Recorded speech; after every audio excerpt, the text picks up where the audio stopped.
Welcome to our channel. Nearly 50 bodies believed to be illegal immigrants were discovered in an abandoned container truck in the suburbs of San Antonio, Texas. The body of an unidentified migrant was found in an 18-wheeler container truck near the border with Mexico on June 27, while 16 people were hospitalized. The location of the container truck was found to be where trafficking groups often return migrants.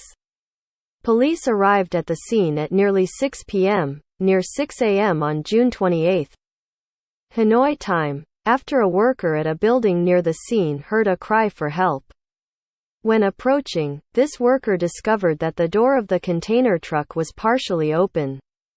Inside were many dead people. The San Antonio police chief said 46 people were killed and the number could rise. Those hospitalized include 12 adults and 4 children, of which 5 are critical and 3 are stable. San Antonio Police Chief William McManus said the victims admitted to the hospital all suffered from heat stroke.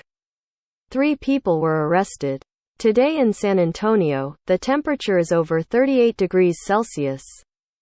Imagine being abandoned inside an 18-wheeler, Republican Representative Tony Gonzalez tweeted.